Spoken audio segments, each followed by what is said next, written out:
I'm going to start today's video with a quick look at the current conditions. Temperatures are very frigid now, cold enough to do this popular experiment. Yes, putting boiling water, throwing that into the air, and look at those winds whipping around.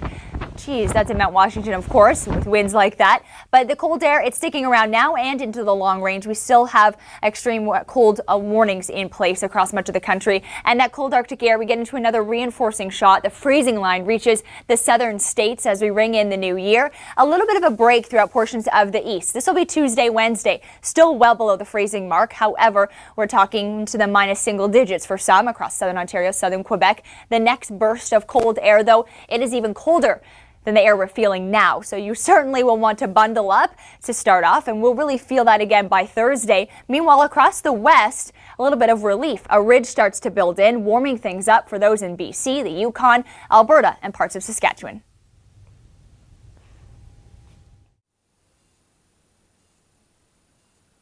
So in today's video, I'm going to talk about how the town clears the streets. The method that they use, and surprisingly, a lot of people don't really know. His first plow's going through, he's only using his wing. He doesn't have the main blade down. So I'm thinking possibly he may be heading somewhere else and he's just kind of coming through, so I figured he might as well do something. And if you look there, you see snow coming off the power lines. The wind's actually kind of picking up a little bit. So that's going to play a good part in today's weather. So it's still pretty cold, and the wind is there, so we're getting the snow squalls coming through, and it's where most of this snow came from. So the second plow coming through, he's using both blades. He's got his main blade down, and he's got the wing sticking out, and he's clearing off this side of the road. You can see he's pushing right to the snowbank. So I think the first plow may have just been pushing the snowbank back a bit, making room for the new snow. Then comes back and does the other side of the road and pushes it back.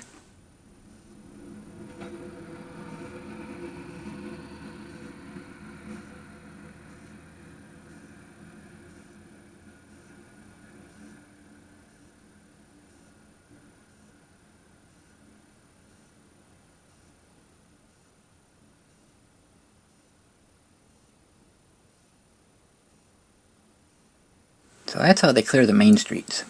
And the smaller side streets they do a little bit differently. And this is the part that people don't seem to know about. We got a road grader.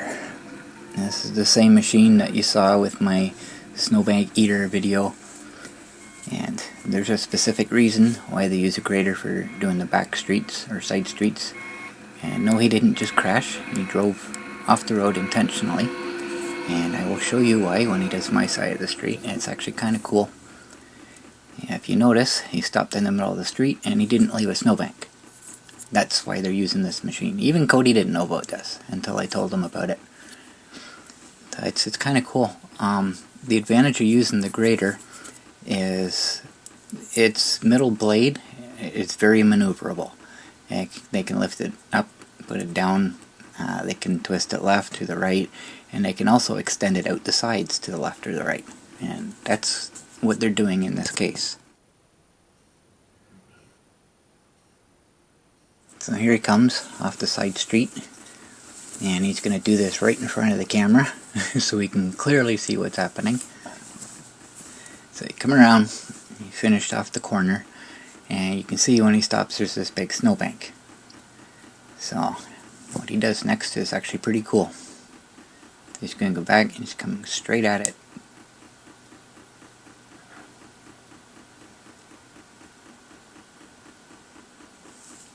And he's going to push the snow down the street until he finds a good place where he can dump it, which is right in front of me. And watch this. Turns right into the snowbank. And the middle blade and the wing are right flush with the snowbank. So he can actually stop in the middle of the road and not leave any of the snow that he just plowed on the freshly plowed street. Isn't that cool? And I think the reason most people don't know about this is because this is usually like between 4 and 4:30 in the morning when everybody's still asleep. And of course me, I can be asleep or awake at any time of the day. So I get to see these things and watch and see how they're done. So I decided I'd show that. I thought that was pretty cool. And I actually got a good view of it through my camera.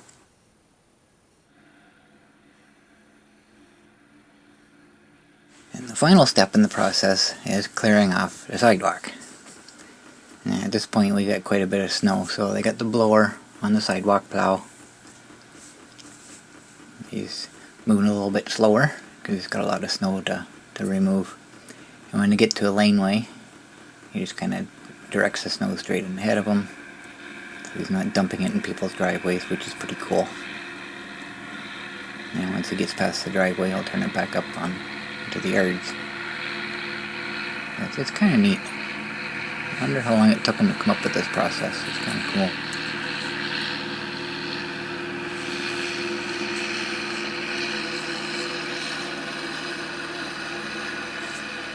So at this point, everything's done. Streets are clean, sidewalks are clean, and ready for the world to wake up and use them. Problem is, there's a couple things that can go wrong with this.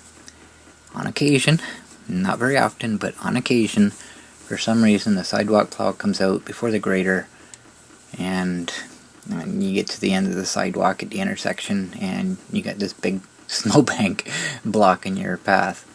And if you're walking, that's okay, but for those of us on scooters, it creates a problem. So you got to go back to the nearest driveway and then drive out onto the road to go around it. But like I say, it doesn't happen very often. It's rare. It happens, but it's rare. And the other problem is what's going to happen today is when it continues snowing throughout the day. Because this whole process is done once, first thing in the morning, and if it keeps snowing, then the main streets keep getting plowed. Sidewalks are only done once, the side streets are only done once, but the main streets, as long as it's still snowing, the plows keep plowing. So you got all the snow that's building up on the roads, and it gets plowed off onto the sidewalks, and then the sidewalks are a total mess until the next day. So, and that will be an issue today, because it does continue snowing today.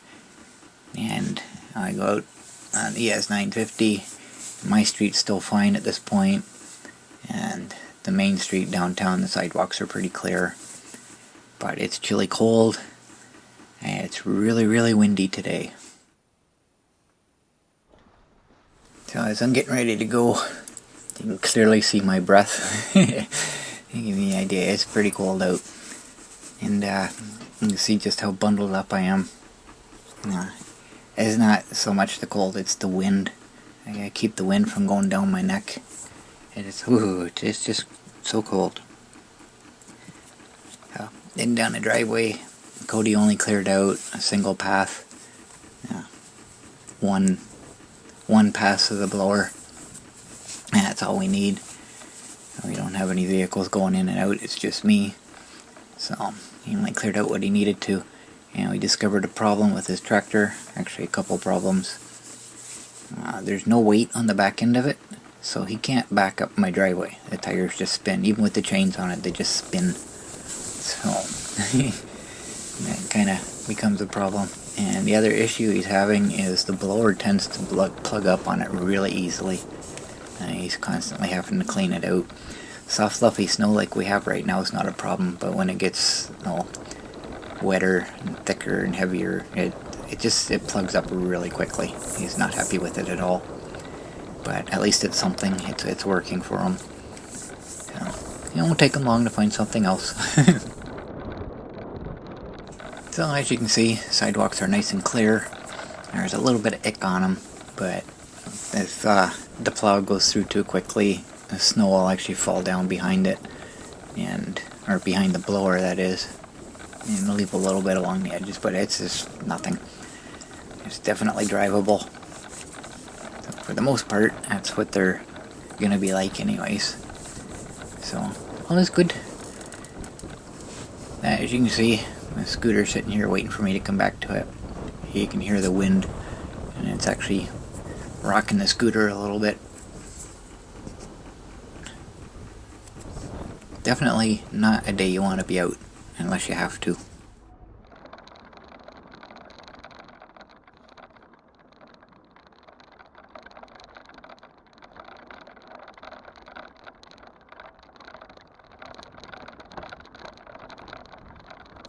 And here's an example I was talking about. If it keeps snowing, they keep plowing.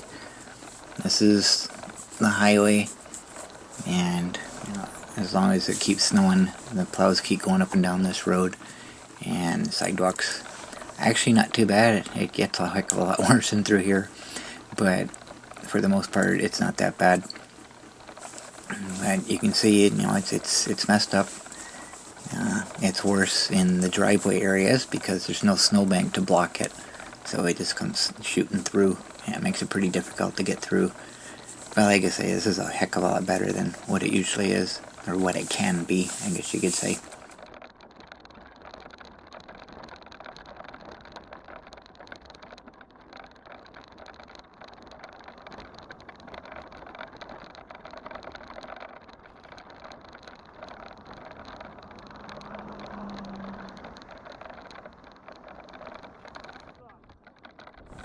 It's a little easier getting up the driveway today.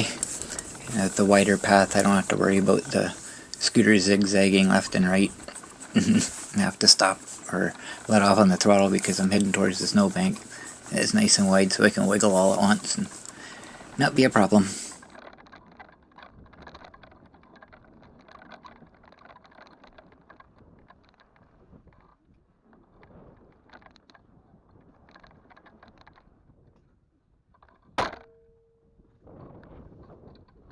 So that's my adventure for the day. So now I can go inside and hibernate until the weather warms up. And looking at the 14-day forecast, apparently that's not too far off.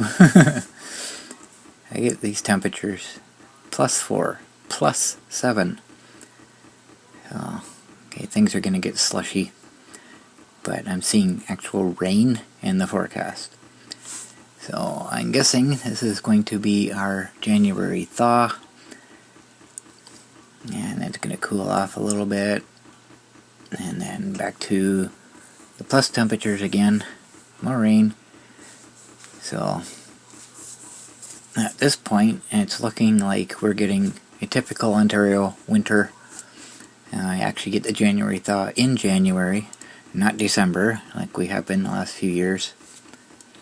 So, I don't know what the actual weather specifics are, but a January thaw is kind of a typical warm period that we get in midwinter.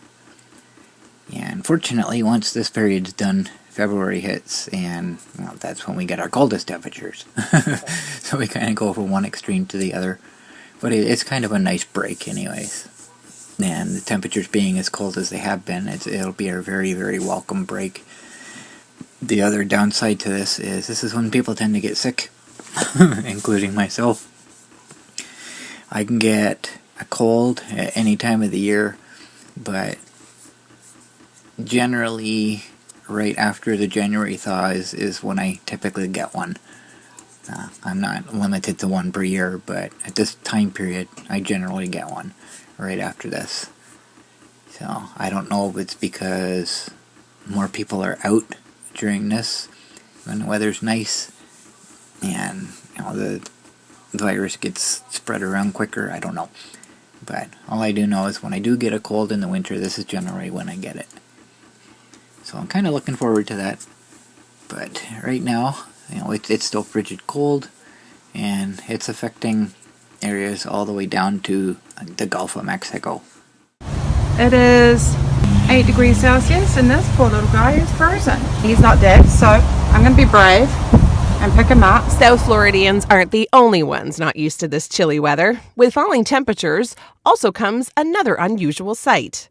As temperatures dipped to nearly 40 degrees Fahrenheit in Florida on Thursday, January the 4th, some of the Sunshine State's more exotic residents began to suffer from the cold. Put them in the sun. Florida Fish and Wildlife Conservation Commission warned residents that iguanas, which are native to Central and South America, start to become sluggish below 50 degrees Fahrenheit. Hey, little guy, you just sleep there. And could freeze in lower temperatures.